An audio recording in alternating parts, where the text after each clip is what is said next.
네, 안녕하십니까. 명일대의 적광입니다. 네, 척병진전 제30강 인수격 일곱 번째 시간으로 인수격의 여러 형태들을 마지막으로 해서 인수격을 모두 이렇게 마치는데요. 지금까지 우리가 인수격에 대해서 공부를 했는데요. 과연 인수격이 거느리고 있는 국들이 어떻게 되는 것인가를 잠시 한번 복습을 하고 넘어가도록 하겠습니다. 인수격이 거느린 여러 형태의 국을 보면은 처음에 인수용관을 배웠죠. 인수가 정관을 쓰는 그 아주 기격을 이제 인수용관이라고 하고요. 인수 대 식상, 인수가 식상을 대했다. 대했는데도 기약이 되는 경우가 있다. 이때는 정관이 이렇게 노출돼 있어야 돼요. 인수가 식상을 조절하여 정관을 보호하는 그런 격국의 형태고요. 그 다음에 인수용 식상은 인비식의 형태죠. 영재들 또는 수재들의 사주 구조라고 이렇게 볼 수가 있고요. 인수용 칠살, 인수가 칠살을 쓸 때는 조건이 뭔가 한 가지 부족해야 된다고 그랬잖아요. 일간과 인성이 서로 부족한 바가 있어야 이제 격을 이루어진다고 그랬는데요. 인성이 중하고 일간이 이렇게 왕할 때 칠살을 보면 빈틀한 격국이라고 했습니다. 그 다음에 인수용 칠살 겸 인성. 이제 이것은 인수가 칠살하고 식상을 쓰는 경우, 이런 경우를 이제 얘기하는 것이고요. 이때는 인성으로 일간을 생하고, 식상으로 칠살을 제압하면서 일간의 기운을 설하는 구조. 이런 구조가 인수용 칠살 겸 식상이거든요. 그리고 인다용제격, 인수가 많아서 재성으로 억제하는 구조, 이것을 인다용제라고 그러죠. 그 다음에 인중, 재경 겸 식상 그랬거든요.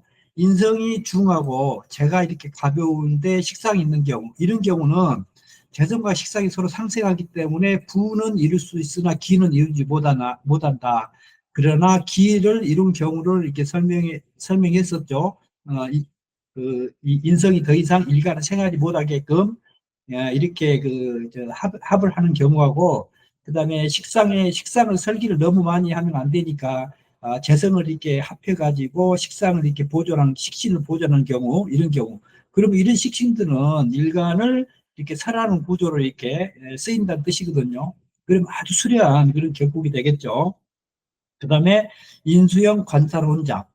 인수가 이제 인수격에 관살혼잡이 있을 경우에는 합살 유관이거나 살을 극제하는 경우에 이제 귀격이라고 그랬고요. 또 기힘치 제가 그랬거든. 인성을 버리고 재관을 취하는 격국들. 이런 격국들은 인수가 바뀌어서 비결이 되는 경우 재관을 취한다라고 그랬고요. 인수용 칠살, 계시행살의 형태에서 급제가 재성을 극제하여 칠살과 인수를 보존하는 경우, 이렇게 인수격이 거느린 여러 형태의 격국을 보면 한 10가지의 그 형태로 되어 있거든요. 이 10가지를 이렇게 잘 숙지를 해가지고 어떠한 그 인수격의 사주도 이렇게 바로 볼 수 있는 그런 그 실력을 이제 기르시기 바라고요. 인수격에 관살 혼잡된 사주가 이제 있어요. 이제 본격적으로 보면은 인수격에 관살 혼잡된 경우에는 합살 유관하거나 살을 이렇게 합하고 관을 이렇게 남기거나 칠살을 이렇게 제압하고 있으면 모두 기격이라고 그랬거든요. 여기 자월에 간목일조, 인수격이죠. 인수가 상당히 왕하죠. 그리고 이제 칠살 경금하고 이 정관이 이렇게 투출했어요. 그런데 을목이 이렇게 그 합살유관을 해가지고 관인 소통의 격국을 이루고 있죠. 그래서 이런 경우는 이제 경신금이 근이 이렇게 약하기 때문에 신자진 수국으로 가면 이제 신유술로 가면 굉장히 좋겠죠. 지지운이 초운이 신유술로 이렇게 갔네요. 신유술로 이렇게 갔기 때문에 그 사주의 격국이 이렇게 다 완성이 됐다라고 이렇게 볼 수가 있고요. 인수격의 관과 살이 다투어 특출한 경우에는 운은 식상운이 좋다고 그랬거든요. 식상운이 좋고 인왕, 신왕운도 좋지만 관과 살이 거듭 투출하였는데 재운으로 행하면 곧바로 그 재앙을 만난다 그랬어요. 재성운은 좋지 못하는 뜻이죠. 초년에는 별로 이렇게 좋지 못했겠죠. 무기토운이 이렇게 특히 그 무술 대운, 두 번째 대운이 상당히 그 좋지 않는 이런 대운으로 이제 볼 수가 있을 것 같고요. 다음번 사주를 보면은 인수격의 관사로 혼잡된 사주인데, 이 경우는 이 상관이 이 관사를 이렇게 제압하는 거거든요. 살을 제압했다 했거든요. 인수격의 관사로 혼잡된 경우에는 합살 유관에, 앞에 것은 합살 유관됐고, 이것은 이제 칠살을 제압했죠. 모두 기격이 된다. 기토가 인수를 이렇게 제압을 해서 이 정관을 이렇게 남겼다. 이렇게 보고요. 또는 이 사주가 제가 이제 볼 때는 이 기토가 이 정관, 이렇게 정관을 극해서 칠사를 이렇게 남겨가지고 살인 소통을 시키는 그런 사주라고 이렇게 이제 볼 수가 있을 것 같아요. 이런 경우도 재성운이 오면 아주 흉하겠죠.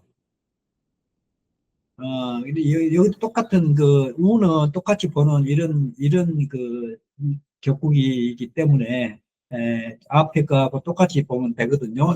이 대운을 여기 그다음에 그다음에 화인 위급의 경우 인수가 바뀌어서 비급이 되는 경우 인수가 화해가지고 이제 급제가 되는 경우에는 그 이제 인수가 바뀌어 비급이 되는 경우에는 인수를 버리고 재관을 취해야 한다. 이렇게 기인치재관이라고 이렇게 보면 되겠죠. 이 기인치재관 이로 화국이 돼가지고 화의 세력이 굉장히 강해요. 그래서 인수격이 그 이 화해가지고 이 비급으로 이렇게 변했거든요. 이런 경우에는 이 천간에 있는 경금하고 이 개수를 취한다. 이렇게 그러면 운은 금신유술이나 해자 쪽으로 가져야 되겠죠. 그러면은 사주 좋은데 여기 사오미로 가면은 상당히 이렇게 좋지 않는 그런 대우인데 그래도 초년에는 그 뭐냐 그 신금하고 임계수 운으로 이렇게 흘렀기 때문에 초년은 상당히 좋았는데 이렇게 이제 사오미로 갈 경우에는 조금 이렇게 좋지 않는 그런 대운의 시기가 됐고요. 말년으로 가니까 신유술로 가고 있거든요. 그래서 말년으로 가면 갈수록 이제 좋아진다라고 이렇게 볼 수가 있겠죠. 그 다음에 인수격에 칠살이 투출한 경우, 인수격에 칠살이 투출한 이런 경우 어떤 경우냐면은 인수격에 자월에 이제 간목일주죠. 간목일주가 무토가 이렇게 투출했어요. 그리고 경금이 투출했어요. 계생살이 됐거든요. 그럼 이때는 이 을목이